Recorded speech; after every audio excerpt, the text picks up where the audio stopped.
UAE के राष्ट्रपति शेख मोहम्मद बिन जायद अल नाहयान के 19 जनवरी के भारत दौरे के बाद से कूटनीतिक हलकों में एक सवाल तेजी से चर्चा में है और वो ये है कि क्या भारत ने किसी मुस्लिम देश के साथ ऐसा रक्षा समझौता कर लिया है जिसमें युद्ध की स्थिति में एक दूसरे की सुरक्षा की जिम्मेदारी ली जाएगी। इस सवाल की वजह बना है भारत और यूएई के बीच साइन हुआ रणनीतिक रक्षा साझेदारी से जुड़ा लेटर ऑफ इंटेंट यानी कि LOI। दरअसल 4 महीने पहले पाकिस्तान और सऊदी अरब दोनों मुस्लिम देशों ने एक रक्षा समझौते पर हस्ताक्षर किए थे। उस समझौते के मुताबिक अगर किसी एक देश पर हमला होता है तो उसे दूसरे देश पर हमला माना जाएगा, यानी दोनों देशों ने सामूहिक सुरक्षा की प्रतिबद्धता जताई। क्या है letter of intent? Letter of intent यानी LOI एक औपचारिक लेकिन प्रारंभिक दस्तावेज होता है। इसमें दो पक्ष किसी संभावित समझौते को लेकर अपनी मंशा और दिशा तय करते हैं। यह कोई अंतिम या कानूनी रूप से बाध्यकारी समझौता नहीं होता। LOI में सहयोग का दायरा, प्राथमिक क्षेत्र, समय सीमा और आगे की बातचीत का रोड मैप तय किया जाता है। भारत और यूएई ने रक्षा, अंतरिक्ष, सैन्य प्रशिक्षण, रक्षा उद्योग और निवेश जैसे क्षेत्रों में सहयोग बढ़ाने के उद्देश्य से LOI पर हस्ताक्षर किए हैं। इसका मकसद पहले से चले आ रहे सैन्य अभ्यास, सेना प्रमुखों के आपसी दौरे और रक्षा सहयोग को और मजबूत करना है। क्या यह पाकिस्तान सऊदी मॉडल जैसा समझौता है? इस सवाल का जवाब स्पष्ट रूप से नहीं है। भारत के विदेश सचिव विक्रम मिस्री ने साफ शब्दों में कहा कि यूएई के साथ LOI पर साइन करने का यह मतलब नहीं है कि भारत किसी क्षेत्रीय संघर्ष में शामिल होगा। उन्होंने ये भी स्पष्ट किया है कि किसी देश के साथ रक्षा और सुरक्षा सहयोग का अर्थ ये नहीं होता कि भारत उस देश के लिए युद्ध लड़ेगा। विदेश सचिव के बयान से साफ हो जाता है कि भारत और यूएई के बीच कोई सामूहिक रक्षा या युद्ध संबंधी समझौता नहीं हुआ है। ना तो भारत और ना ही यूएई हमले की स्थिति में एक दूसरे के लिए जंग लड़ने को बाध्य होंगे। मुस्लिम देशों के साथ भारत की रणनीति। भारत बीते कुछ सालों में यूएई, सऊदी अरब, कतर, ओमान और इंडोनेशिया जैसे मुस्लिम देशों के साथ अपने रणनीतिक और रक्षा संबंध लगातार मजबूत कर रहा है। हालांकि भारत की विदेश नीति का मूल सिद्धांत साफ है, रणनीतिक स्वतंत्रता। भारत सहयोग करता है, साझेदारी बढ़ाता है, लेकिन किसी भी क्षेत्र या धार्मिक आधार पर बने सैन्य गुट का हिस्सा नहीं बनता। भारत यूएई LOI भी इसी नीति का हिस्सा है, जिसका उद्देश्य क्षेत्रीय स्थिरता, आतंक से मुकाबला और रक्षा क्षमताओं को मजबूत करना है। भारत और यूएई के बीच साइन हुआ लेटर ऑफ इंटेंट एक रणनीतिक सहयोग का संकेत है, ना कि किसी मुस्लिम देश के साथ युद्ध गठबंधन। पाकिस्तान सऊदी रक्षा समझौते से इसकी तुलना करना भ्रामक है। विदेश सचिव के बयान से पूरी तरह स्पष्ट भी हो जाता है कि भारत ना तो यूएई के लिए और ना ही किसी अन्य मुस्लिम देश के लिए युद्ध में कूदेगा। यह समझौता भारत की संतुलित, स्वतंत्र और व्यवहारिक विदेश नीति को दर्शाता है, जिसमें दोस्ती और सहयोग है, लेकिन युद्ध की बाध्यता नहीं है।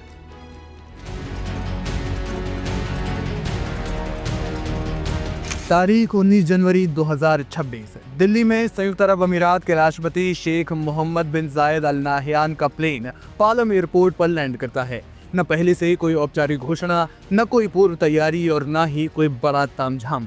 प्रधानमंत्री मोदी प्रोटोकॉल तोड़कर उनकी ओर आगे बढ़ते हैं और गले लगाते हुए कार डिप्लोमेसी जारी रखते हैं। एयरपोर्ट से मीटिंग हाउस तक दोनों एक ही कार में आए और करीब 30 मिनट तक बातचीत हुई। नई जियोपॉलिटिक्स में इसे ब्रोमांस कूटनीति कहते हैं। यूएई का भारत में ये सरप्राइज विजिट और महज 2 घंटे के बाद वापसी ये संकेत देती है कि सब कुछ ठीक नहीं है। यूएई रणनीतिक मोर्चे पर अंतर्राष्ट्रीय राजनीति में संघर्ष कर रहा है, अलग थलग पड़ गया है। वैसे में हम ये समझेंगे कि शेख मोहम्मद बिन जायद अल नाहयान के भारत में सरप्राइज विजिट के क्या मायने हैं। यूएई के राष्ट्रपति की लगभग 2 घंटे की इस वर्किंग विजिट के पीछे कई बड़े भू राजनीतिक और आर्थिक कारण हैं। ये दौरा ऐसे समय में हो रहा है जब यूएई को मिडिल ईस्ट में कई मोर्चों पर चोट लग चुकी है।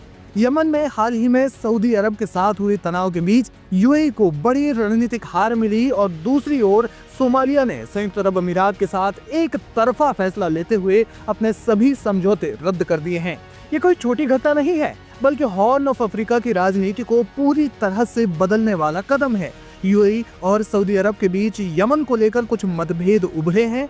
ऐसे में यूएई भारत जैसे मजबूत साझेदार के साथ अपने संबंधों को और ज्यादा प्रगाढ़ कर अपनी स्थिति मजबूत करना चाहता है। सूत्रों के मुताबिक विदेश मामलों के जानकार इस छोटी यात्रा को पश्चिमी एशिया में बढ़ती अस्थिरता के बीच एक खतरे की घंटी के रूप में देख रहे हैं, क्योंकि यूएई भारत को सिर्फ एक पार्टनर नहीं बल्कि एक रणनीतिक फायरवॉल के तौर पर देख रहा है, जो ईरान, अमेरिका और इलाके के बाकी प्रतिद्वंदियों से जुड़े जटिल तनावों के बीच स्थिरता प्रदान कर सकता है। हालांकि शीर्ष नेताओं के बीच ऐसी मुलाकातें महीनों पहले तय होती हैं, लेकिन ऐसी छोटी और अचानक की गई यात्राएं पारंपरिक रूप से संकट की घड़ी में की जाती है। इस यात्रा का समय इसलिए भी महत्वपूर्ण है क्योंकि अमेरिकी राष्ट्रपति डोनाल्ड ट्रंप गजा में अपनी शांति योजना के दूसरे चरण के एक मुख्य हिस्से के तौर पर गजा के प्रशासन के लिए एक राष्ट्रीय समिति में वैश्विक नेताओं को शामिल करना चाहते हैं।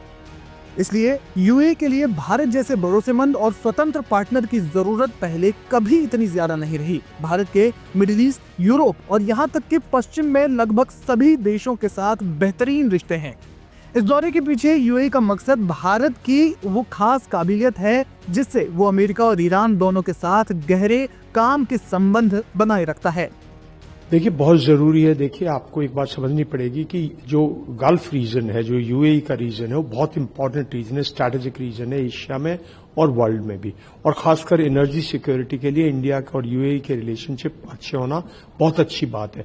क्योंकि आज के दिन जिस तरह से दुनिया जिस दौर से गुजर रही है, अनसेटल्ड दौर से, अनसर्टेनिटी से, अनप्रेडिक्टेबिलिटी से, हर तरफ, चारों तरफ अगर आप देखें तो ईरान में एक अनस्टेबिलिटी है और कहीं ना कहीं एक अरब वर्ल्ड की एक और आज से Islamic countries, Pakistan, Saudi Arabia और टर्की के बीच में एक इस्लामिक नाटो का जो गठबंधन की तौर पे जो हुआ है, उसमें मैं समझता हूँ यूएई और इंडिया के relationship, strategic relationship, defence relationship और ट्रेड रिलेशनशिप बहुत अनिवार्य है, बहुत ज़रूरी है। और एक बहुत अच्छी बात है कि आपकी इतनी ह्यूमन रिसोर्सेज इन्वॉल्व हैं यूएई कंट्रीज में, तो ये एक बहुत अच्छा मतलब हमारे लिए संकेत है।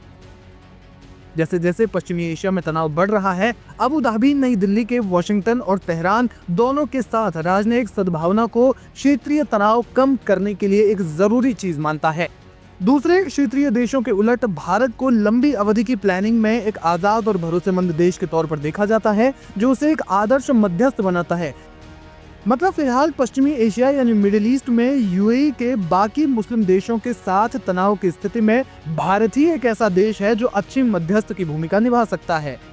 भारत के इस तरह से सभी देशों के साथ जुड़ाव की क्षमता यूएई को एक रणनीतिक फायदा देती है जो पाकिस्तान या तुर्की जैसे पारंपरिक पार्टनर नहीं दे सकते। हाल के समय में यूएई और पाकिस्तान के बीच हुए डिफेंस एग्रीमेंट को भी इस सरप्राइज विजिट की एक बड़ी वजह माना जा रहा है, क्योंकि भले ही यूएई के पाकिस्तान के साथ पारंपरिक रूप से अच्छे रिश्ते रहे हों, लेकिन इस डिफेंस एग्रीमेंट के होने के बाद यूएई के रणनीतिकार पाकिस्तान को सऊदी अरब से ज्यादा जुड़ा हुआ मान रहे हैं। ऐसे में यूएई को सैन्य मोर्चे पर भी एक भरोसेमंद और सुरक्षित पार्टनर की जरूरत है और इस रूप में संयुक्त अरब अमीरात के पास भारत से बेहतर दूसरा कोई विकल्प नहीं है। आपको बता दें कि भारत और यूएई के बीच इस दौरान एक स्ट्रेटेजिक डिफेंस पार्टनरशिप के लिए लेटर ऑफ इंटेंट भी साइन हुआ, जिसमें रक्षा उत्पादन, इनोवेशन और एडवांस टेक्नोलॉजी में सहयोग शामिल है, जो दिखाता है कि यूएई रक्षा क्षेत्र में भी भारत के साथ संबंधों को मजबूत करना चाहता है।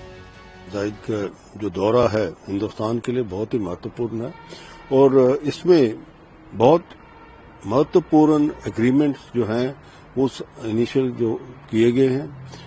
एक सबसे बड़ा जो है वो है डिफेंस स्ट्रेटेजिक पार्टनरशिप का। इससे यह होगा कि हिंदुस्तान जो अपना डिफेंस प्रोडक्शन है और जो उसको मॉडर्नाइजेशन की तरफ ले जाना चाहता है उसके लिए एक बहुत बड़ा बूस्ट होगा। दूसरा, Indian national space authorisation programme जो है उसके अंदर भी एक एग्रीमेंट हुआ है कि वो यूएई के साथ मिलके हम नए जो हैं लॉन्च पैड्स वगैरह बनाएंगे और स्पेस की कमर्शलाइजेशन के लिए को जो है ये इस्तेमाल होंगे और इसके अंदर भी एक बहुत महत्वपूर्ण रोल रहेगा यूएई का।